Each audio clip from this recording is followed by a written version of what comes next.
to see you guys. I didn't get a chance to come back here yesterday. I didn't realize how much stuff needed to be, like, I had been drafting for weeks, at least the last 10 days, and everything, the time was just coming out and everything had to finish being proofed and submitted. So I had a lot of crap to do yesterday. So long story short, here I am. I hope everybody is doing well. Good morning, Jack. It's nice to see you. It's nice to see you all. We're going to be going over, well,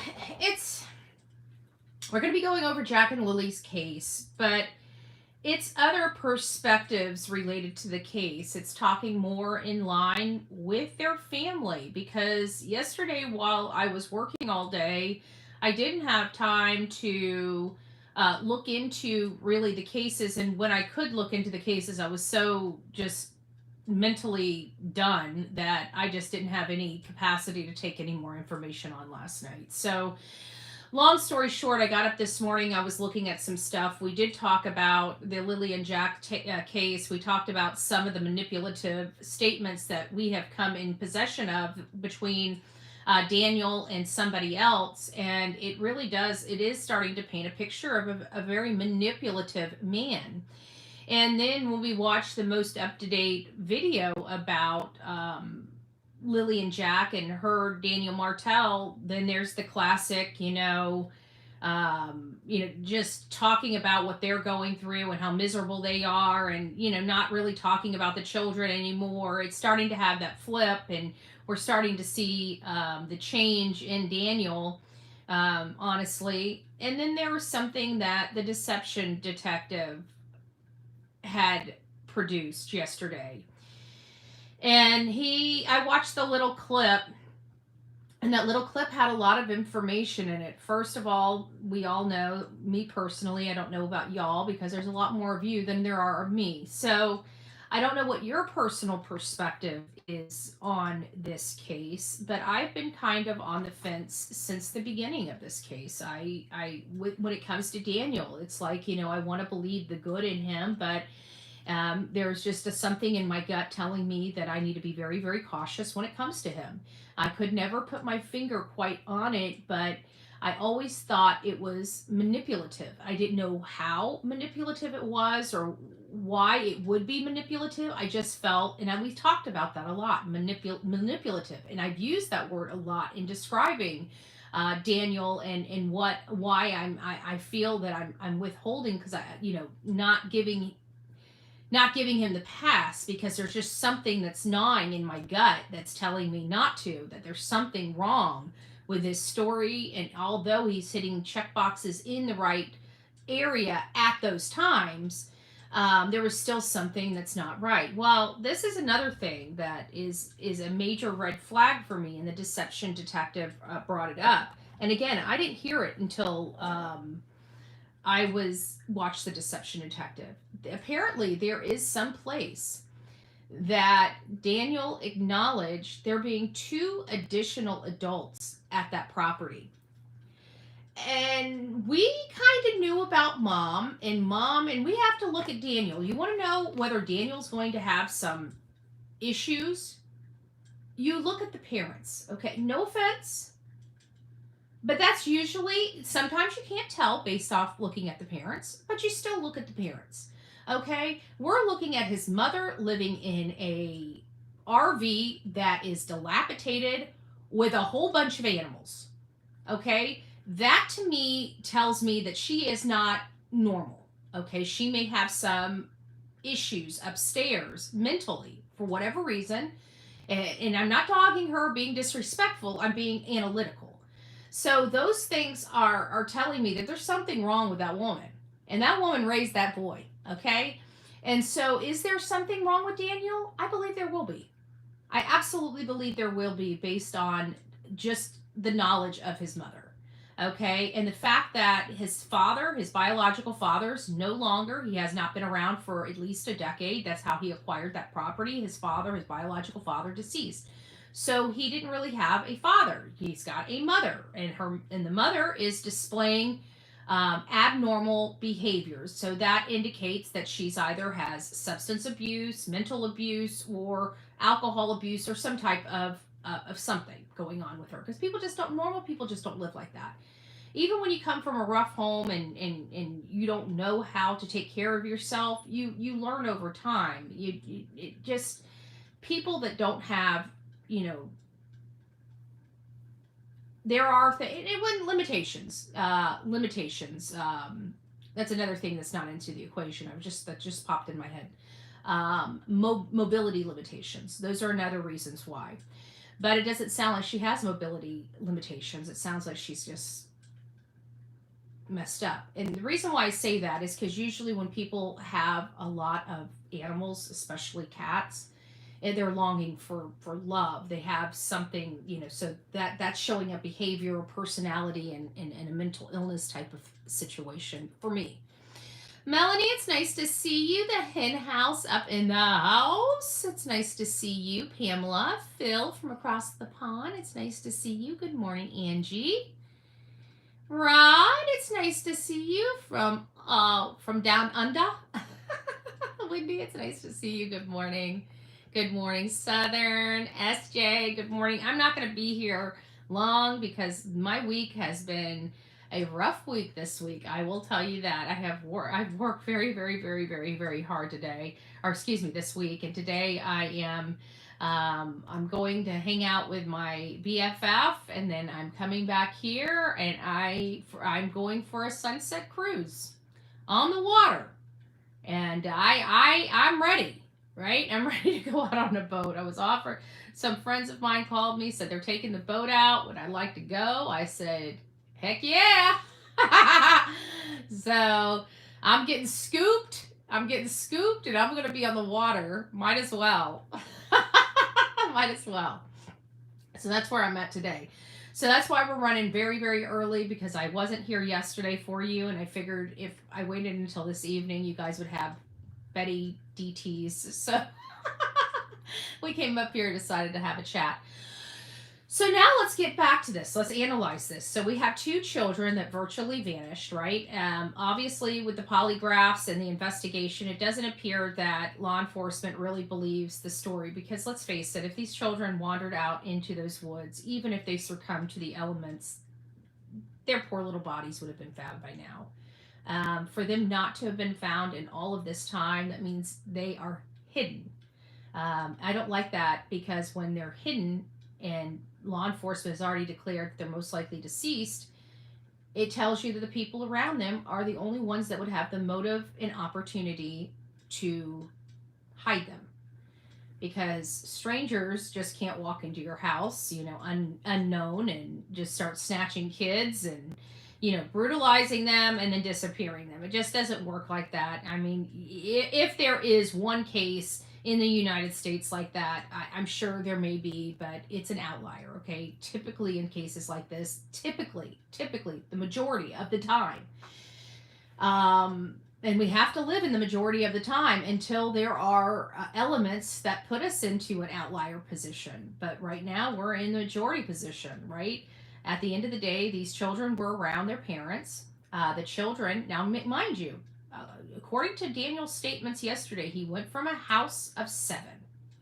Okay? A house of 7. Let me find that photo. Hold on here. Let me find that photo. House of 7. Where is that photo? I've got it in here. I just posted it. Dad burn it. What is it? Sometimes you got to scroll up on the photo thingy, on the photo roll. Sometimes you got to scroll down. But let me show you this photo. Where is it? I'm getting closer to it.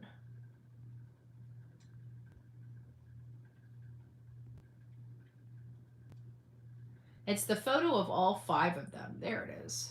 That one. That one. So the one thing that the deception detective, right? The deception detective said he did not realize that Daniel had other children. We did. We did, because here's Meadow. Here is Lily. Here is Jack. Here is unknown child 1. Here's unknown child 2. I can tell unknown child 1 is a boy, and I do have this photo without the dots on it, but for the purposes of this, we're going to keep the dots on. So we have a boy here, and a girl here. Were all of these people also living in the trailer? Because his statement is confusing. He said he went from a family of 7 down to just him. These 2 here are missing. Malehya and his child Meadow are gone.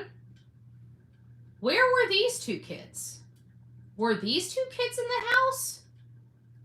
I mean, I'm just taking his words. He said a family of 7. 1, 2, 3, 4, 5, 6, 7. So there's the family of 7. He's the only one at the trailer. We know these 2 are missing. We know these 2 are on the reservation. Where are these 2 and where were these 2? Now, he says he hasn't been able to see any of his children, including Meadow. So these 2 children here, he hasn't been able to see either. Was he the sole caregiver for these 2? We don't know. But his statements, he went from a family of 7 down to him. Interesting choice of words. I do not trust Daniel. We came across a text message that was released, and somebody screen captured it and sent it to me. And in this, it was so manipulative how he was trying to convey to this person. He basically said he was running through all the streams up to his waist, and he could have slipped on a rock and died. And he was running so hard, he could a branch could have impaled him, and he could have died. And none of the world's going to be able to see this. And he wanted people to see this because he wanted people to say, well, if he could almost die for these kids, how could he hurt these kids? Right? But something doesn't make sense inside their household either. Daniel only works 1 day a week at the local mill. Allegedly, Malehya doesn't work at all and is a stay-home mother. Is she taking care of 3 kids or is she taking care of 5 kids? I don't know. But I would think the amount of children she's taking care of may equate to her mental state of mind. No? So I think it would be a lot different to find out whether or not we have 4 children in the house. And did these kids go to school? I mean, we got questions. I don't know if his kids stayed with him or stayed with their mother. I just know that the statement from Daniel was a family of 7 down to him. He's not allowed to see his kids, not even Meadow. His own kids, that's how he said. I can't even see my own kids, not even Meadow. So, I don't know what that means, but that's how he stated it. He's been awfully quiet. Now, it has been confirmed by a report that both him and Malehya have taken polygraph tests. He requested it. He told us that the results were favorable for him. What does that mean? I don't know. He's never outright said he passed. Did he get an inconclusive test? I don't trust Daniel. I don't trust him. I know that he is, based upon everything I'm seeing, he would be a person that is good at conniving, being cunning, and being manipulative. There's no way that they can survive in life without being. He's working 1 day at the mill. Where is she getting money? Is she getting money from the reservation? Is she getting money for her children? It doesn't sound like Cody is giving her child support. So how are they surviving? A family of 7 on a 1 day income. Doesn't make sense. I've also learned rumors that Malehya, which kind of goes into one of my theories, has been rumored to be moving at night, leaving the house, staying gone for significant amounts of time in the evening. Late in the evening. Now, I'm not talking about 5 or 6 o'clock in the morning or at night. I'm talking about late into the evening. I'm hearing that she disappears for hours on the end. Now, if she's disappearing and she's leaving that time of night, that plays into one of my theories because we know the children were alive on May 1st, in the afternoon of May 1st. And I always said what happened from the evening into the next morning. And then we hear that she is frequent leaving at night. And we just have subsequently children that weren't there the next morning, or were allegedly there the next morning until, I don't know, they last heard the child at 8. The children at 8 and didn't bother calling law enforcement until 10. Okay. But it's the mom, I think, that exhibits the most red flags. Whether or not, I don't know who did what or how it all unfolded, but it's the mom that's exhibiting the most red flags. It's the mom that ran away. That is, she's a young mom, right? This is probably scaring the crap out of her, especially if she's involved in something. She's probably worried about her own safety. She's probably worried about not being able to be around Meadow anymore. She's probably going through contemplating a lot right now, but only she knows what she's contemplating. But she's the one that exhibited the most red flags, and then the mom, her mother, the grandmother. Her behavior. It's her mother's behavior that also complicates the situation and our assessment of it, because she's controlling who she speaks to. She's concerned about somebody holding her phone, which tells me that there may be something that's not good on her phone, or her mom is at least at minimum worried that there may be something on her phone that will cause her problems, legal problems. There's just it's her and her mother's behavior predominantly that that appears to exhibit the most red flags. I think Daniel is more manipulative, cunning, and conniving than to allow that to be seen on him. And I think that's what we were overlooking when it came to him, as we were seeing him, and he was starting to get the likability, because he was always out in front of the camera. But we have to be careful, at the end of the day, we have 2 missing children. And if he did something to him, don't you think he would want to shake the suspicion off him? So this shows you the level of manipulation. I believe he knows more. Do I know if he did anything to these kids? I don't, and I'm not going to speculate whether it was the mom or the dad or the stepdad. I really don't know one way or the other. I just know that both are there. What the hell was that? Like a piece of hair. I don't know if it was one or the other or both. If they both have guilty knowledge, all I know is that they both are exhibiting that they're not being truthful with the public, and if they're not being truthful with us, I can't imagine that they're being truthful with law enforcement. I don't know where these kids are, but Nova Scotia is a large place, but not a large place. I'm hoping that people in the community start going out and just recreating, and maybe going for strolls in areas that they wouldn't normally go for strolls in, and just check it out. There's something about the water element that's really kind of resonating with me. He said this weird statement about diving in that Greg Hartley had picked up on, and he's always talking about running through these streams and waters. Why would he think they're in streams and waters? I guess maybe kids are attracted to it, but we haven't heard that in the past. And they've lived in this environment since 2023. I mean, if they wanted to get out previously, they would have gotten out previously, but we've never heard any of that. Why this day? Why this lone day did all these activities happen that never happened before? And not only that, but we have to remember, everything I've heard about Lily is she is very loud. When she gets excited, she screams. We saw that when her brother's birthday, it was her brother's second birthday, and her mom had to calm her down and say, Lily, it's okay, But that's the way she is, and that's the way the bus driver described her as well, is that when she gets excitable, she is very, very loud. So how can this very, very loud child quietly leave through a sliding glass door. I think that that in and of itself is impossible. Because if she was going outside or she got excited about going outside or grabbing her backpack, she would have been so loud because she is loud when she is excited. I didn't know that. This is a behavior from her.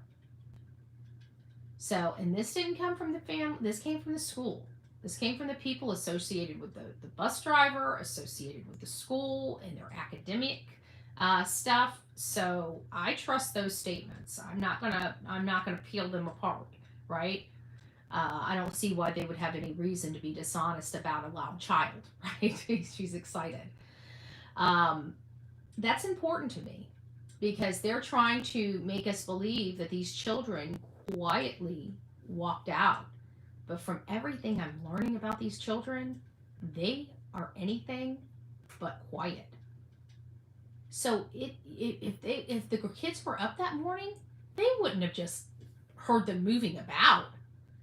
They would have heard, Lily, Jack, what are you doing? Right? Because when she gets excited, she screams. They would, if they were up playing or doing anything, they would have been very, very loud, the both of them. And they're acting like these kids were just,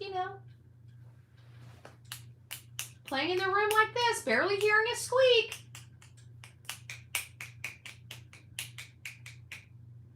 That's, and that's not the reality of the situation. The reality of the situation, they're doing it. All right? It's not crickets in their house. So I'm learning about these children. I'm working very hard to learn about these children because I want to identify things. We have to learn about all these people. But if we can get in little bits and nuggets from all these other people that have been in contact with these kids, like their teachers, the school bus drivers, and those third parties, and they're telling us how loud these children are, it's hard for me to believe when they're home in the comfort of their environment with probably a lot less strict behavioral regulations than a school. I'd have to think that they're a little more wild, a little more loud, a little more upbeat, right? Especially playing with toys. They would be getting excited. I can't imagine. Lily's probably like a kid, all over the house. I don't know. Some just doesn't make sense with this story. I think we need to start peeling it back, but we need to acknowledge that Lily is a very loud child. If that's anything I've learned about Lily, she's a very excitable child, sweet, not a trouble child. She's not a mischievous child, just a loud child. Okay? I can identify. I was deaf. My parents didn't realize I was deaf in my ear. I had been born deaf. I have hearing problems. I speak loud. When I get excited, I speak even louder. And good God, let me get angry. It's even louder than that. And that's just talking. Okay? Because my scream, if I start screaming, it is brain-shattering, ear-piercing scream. You want to cover your ears screaming. So when you hear me and they're like, you're screaming. No, I'm not screaming. I'm speaking loud because I have hearing problems. I got disabilities myself.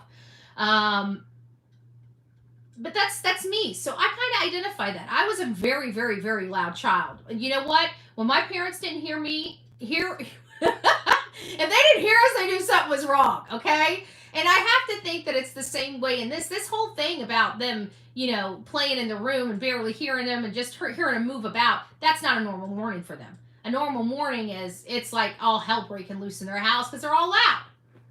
So, and I was the same way when I was a child. I was very loud. I remember, especially in loud environments, it would sound like I'm screaming, and my dad would be like,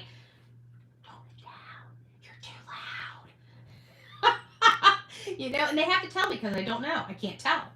And that's always been my problem, in life is people. And another thing is like people think I'm rude. Like they'll sit on one side of me, especially if I'm in a loud environment, and they'll have a whole conversation with me. And they're like, man, this lady won't even talk to me. What a rude bitch. And when I finally realize that they're talking, I'm like, huh? I'm like, I'm so sorry, I'm deaf in my ear. And they're like, oh, I thought you were being so rude. You're like, we're just having a conversation. I'm like, I didn't hear you. I'm sorry. So if you're standing next to somebody and you're talking and they're ignoring you, tap them on the shoulder. You never know, they might be deaf in that ear. Just saying. But it is what it is. But so I'm thinking, have they had their hearing checked? Especially Lily, because Lily sounded, when I was her age, I was a very loud child. A very, very loud child. Some things never change, right? Now we went from loud to a bullhorn. Fitting. Hey, Nicole, West Virginia Holler Girl. Oh, Lisa B. Always. Nice to see you guys. I hope you're doing well. I don't have a lot to go over, guys, today. Actually, to be honest with you, my brain is already soggy from the ocean water. I don't know. I smell the salt. I smell the salt water now. So I'm going to go ahead and get my day started. I've got a decor video. Yes, I've already done some work this morning. Like I said, I've been up. I'm excited about my day. I wanted to make sure I got my work done, and I wanted to make sure I could go out and play today. So I don't know what my schedule is going to be coming home. I know that pretty much all afternoon I'm done. So I might do a live this evening, but if I do, it's just a bonus. I wouldn't put it on your roster of events or plan your YouTube watch hours around me this evening, because I don't know if I'll be live because I'm going out at 4. I have to think by the time we go out for a couple hours, get back, I'm sure we're going to need to help, clean up the boat. Always, if somebody ever offers you guys, let me just put this out here. It's called common courtesy. I don't mean to educate people. Some people just don't know. And so, a little friendly knowledge. You never know what's, I don't know, proper, right? Like, when you go to a restaurant and you have a great dinner, what do? You tip 18 to 20%. You're supposed to. It's customary. It's customary, okay? If somebody offers you to go out on the boat, always clean up after yourself. Always ask after to stay after to see if you can help wash, because the boat has to be washed down. You got to scrub it. You got to run, if you're in salt water, you got to run water through the engine to clean all that salt out so that's not corrosive. All these boat owners have to do that. And you know what? And they have to do that stuff by themselves, because typically everybody likes to jump on the boat and go out there and go have a great time and then jump off the boat, and then all the maintenance is left to the person that gave you a wonderful day. So it never hurts just to offer to ask, hey, can I help you? Why don't you show me how to do this? Why don't you show me how to do that? And help clean. Help them out, because they gave you a great day. It's a nice thing that you can do to somebody. They'll most likely tell you, no, go, I appreciate it. I got this. They'll most likely just send you on your way, but it sure is nice now, isn't it? Just to offer. And then be prepared to do it. And I got to tell you, I don't mind cleaning boats. Probably the easiest next to the exterior of a car. An exterior of a car is pretty easy to clean. Okay? Whether you want to or not, it's still pretty easy to clean. Anyways, you guys have a great day. Go rock it out this Saturday. We will be back later this afternoon, or maybe you'll just see me after church tomorrow. I don't know. We'll figure it out. God bless.